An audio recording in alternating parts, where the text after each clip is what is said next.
Olá, queridos alunos, conforme prometido, passando para deixar este vídeo aqui para vocês, para ajudar vocês a estudarem. Vou fazer uso do microfone porque tem alguns barulhos exteriores aqui que poderão atrapalhar um pouco o nosso vídeo, e aí o microfone vai diminuir um pouco esse ruído, tá certo? Tratando do livro, né, que vocês trabalham na sala de aula, ele traz, no capítulo 7, que é o que vocês irão fazer a prova, o tema O Espaço Rural Brasileiro. E aí nós vamos ver, inicialmente, que a agricultura, por mais de 4 séculos, ela foi a principal atividade econômica realizada em nosso país, tá certo? No século XVI, nós já vemos a cana-de-açúcar como o nosso principal produto agrícola, né? E por quase 3 séculos ele é o único. No século XIX, nós vemos aí o século XIX e XX, o café como um grande impulsionador da nossa economia, e a partir de 1950 nós vemos a indústria nos ajudando, impulsionando também a nossa atividade.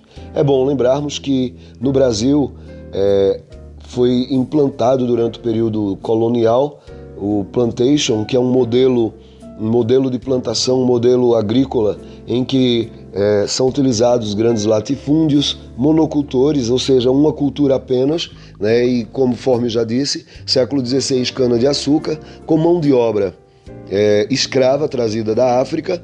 A partir do século XIX, no caso do século XIX e XX, nós temos aí as grandes plantações de café com a mão de obra assalariada livre, que foi trazida de fora do país de uma forma específica da Europa, né? A mão de obra assalariada livre que foi impulsionada pela migração.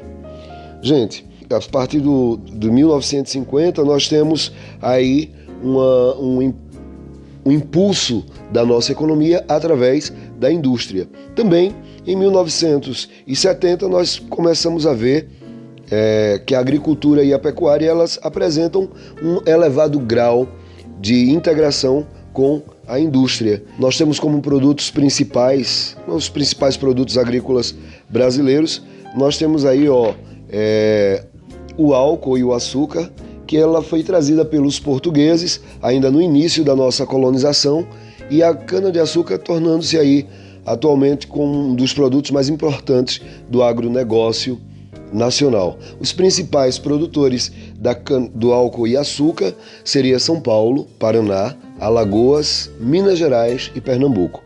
Temos o café, que é um dos símbolos do Brasil no exterior, né? Apenas um século depois de ter sido cultivado, já representava mais de 40% das exportações brasileiras. E atualmente o Brasil, né, o país é o maior produtor mundial e importa o café para centros importantes como Alemanha, Estados Unidos, Itália, Japão.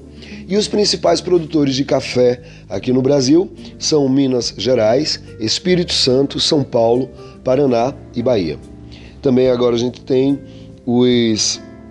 a soja, né? Na verdade ela foi implantada no Brasil por imigrantes japoneses desde 1908, tá certo? Então, um pouco mais de um século, né?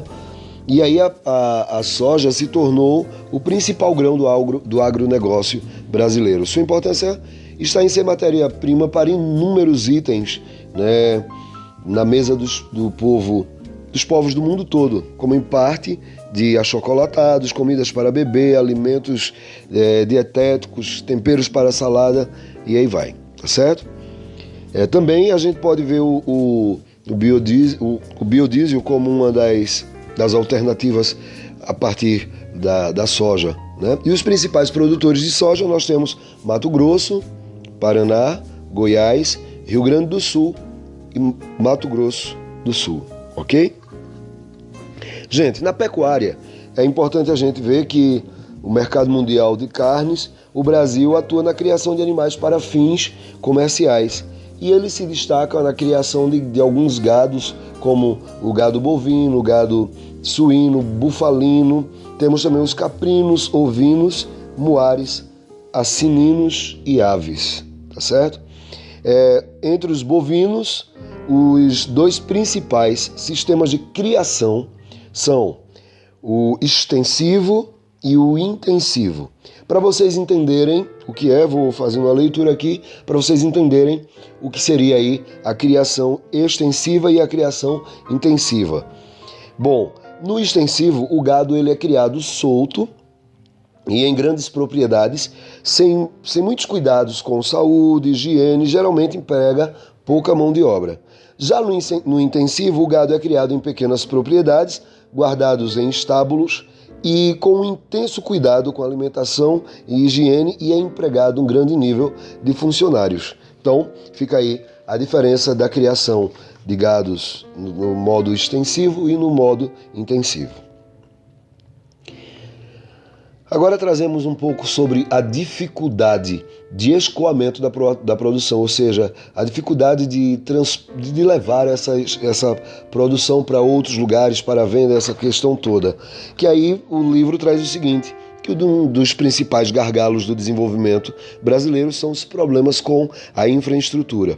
A agropecuária, apesar do contínuo crescimento na produção, ele enfrenta problemas como portos com pouca tecnologia, transporte em caminhões que encarecem o preço e diminuem a competitividade no mercado externo, além de poucos silos para armazenamento dos grãos, tá certo? O livro traz também para nós aí, a estrutura fundiária, o êxodo rural e a reforma agrária. O que seria essa estrutura fundiária? Ou seja, o modo como as propriedades e os estabelecimentos rurais estão distribuídos entre a população, tá certo? A origem da estrutura fundiária brasileira ela remonta ao século XVI, quando ainda a gente era colônia de Portugal.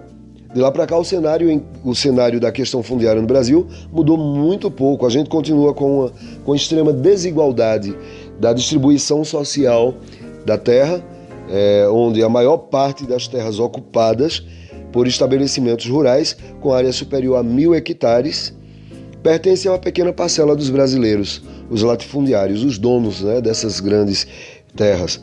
E nós temos aí o que sobra, que está distribuído entre milhões de pequenos proprietários, que a gente vai chamar os mini fundiários, o dono de pequenos lotes, que muitas vezes não conseguem sequer produzir alimentos para manter sua família. Isto é, praticam uma agricultura de subsistência, tá certo? A reforma agrária, que é importante vocês também focarem um pouco nisso para a prova. Lembrem que a reforma agrária é um processo de democratização da propriedade de terra. Isto é, uma nova organização dessa estrutura fundiária com o propósito de promover uma distribuição mais justa das terras. Ou seja, pegar os produtos, ou melhor dizendo, pegar a propriedade privada que muitas vezes está aí na mão de poucos, grandes extensões de terra na mão de poucos que não produzem nada. A gente poderia dizer uma terra improdutiva, que aí poderia-se pegar essas terras e dividir de uma forma mais justa entre quem quer trabalhar, entre quem quer produzir. Isso nós chamamos de reforma agrária, tá certo? Inclusive é importante a gente dizer que por um bom tempo no nosso país nós tivemos aí o êxodo rural, ou seja, as pessoas saindo do campo, saindo da zona rural para as cidades por falta de terra para trabalhar, sem condições de produzirem, tá certo? Gente, basicamente a nossa prova vai girar em torno dessas questões. Eu queria que vocês não se firmassem apenas no vídeo, vocês pudessem ler um pouco mais o livro. Claro que esse vídeo vai ajudar muito, mas foquem um pouco no livro para que vocês possam tirar uma boa nota, tá certo? Que Deus abençoe vocês e até mais.